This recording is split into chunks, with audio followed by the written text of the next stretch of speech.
তো সর্বপ্রথম আমাদের যে ইনকোটার্মসটা আছে এটা হলো সিপিটি, ক্যারেজ পেইড টু। আপনারা একটু দেখেন, দেখলে বুঝবেন। এই ক্যারেজ পেইড টু এটার আন্ডারে কি কি থাকে? এটার আন্ডারে বেসিক্যালি থাকে তার দেশের সকল খরচ সহ আমার প্রোডাক্টের কস্ট এবং আমার দেশের এয়ারপোর্টে আসা পর্যন্ত যে খরচটা, এই টোটাল খরচটা এটার সাথে ইনক্লুডেড থাকবে। এটাকে বলা হয় সিপিটি। সিআইএফ এখানেও সেম, তার দেশের খরচ সহ আমার দেশের এয়ারপোর্ট পর্যন্ত আসবে, বাট এখানে যেটা হয় সেটা হলো এটার সাথে ইন্স্যুরেন্সটা যোগ হয়। এখানে দেখেন carriage and insurance paid two, এটার সাথে ইন্স্যুরেন্সটা যোগ হয়। দেন হলো সিএফআর, যেটাকে আমরা বলি কস্ট অ্যান্ড ফ্রেট। এই শিপমেন্ট ট্রান্সটা আমরা তখন ব্যবহার করব যখন আমরা বাই সিতে কাজ করব, এটা কিন্তু বাই এয়ারে হয় না।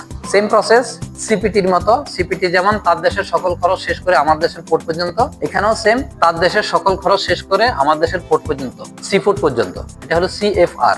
দেন হলো সিআইএফ, এটাও সেম, আমার দেশের পোর্ট পর্যন্তই আসবে, বাট এটার সাথে ইন্স্যুরেন্সটা যোগ হবে। দেন ডি ক্যাটাগরিতে যাই। এখানে একটু খুব সংক্ষেপে বলি, কারণ এগুলো নিয়ে আমরা বেসিক্যালি সাধারণত কাজ করি না এজ এ আমরা ছোট ইম্পোর্টার হিসেবে। যারা বড় ইম্পোর্টার অথবা মাল্টিন্যাশনাল কোম্পানি তারাই বেসিক্যালি এই ফ্যাসিলিটিস গুলো পায়। এটা হলো ডেলিভারি অ্যাট প্লেস, তার দেশের সকল কাজ শেষ করে আমার দেশের ডেলিভারি পর্যন্ত দিয়ে দিবে সে। এটা হলো delivery at place. Delivery at place unloaded, তার দেশেরও খরচ থাকবে, আমার দেশেরও খরচ থাকবে, বাট আমার দেশে যখন কন্টেনার ট্রাক থেকে মাল অথবা ট্রাক থেকে মালটা আমি আমার ওয়্যার হাউসে নামাবো, ওই সময় লেবারের যে খরচটা, ওই খরচটা আমাকে দিতে হবে। এটা হলো ডেলিভারি অ্যাট প্লেস আনলোডেড, আনলোডেডটা বাদে। দেন হলো ডেলিভারি ডিউটি পেইড। দেখেন এখানে হলো তার দেশের সকল খরচটা আছে, প্লাস আমার দেশের খরচ সহ আমার দেশের যে কাস্টমসের খরচ, এই কাস্টমসের খরচটাও সে দিবে, আমি দিব না। এটা রিসেন্টলি ই কমার্স বুম করার পরে এই একটা মডেল চালু হয়েছে, যে আপনার যেটাকে বলি আমরা ডোর টু ডোর শিপিং। আমরা ওটা নিয়ে কথা বলবো, ওটা আমাদের আজকের টপিকে আছে, আলোচনায় থাকবে। বেসিক্যালি ওরাই কিন্তু এই সিস্টেমটাতে কাজ করে, ডেলিভারি ডিউটি পেইড, কারণ এখানে আমাদেরকে কোনো ডেলিভারি দিতে হয় না, সবকিছু তারা করে দেয়। হ্যাঁ।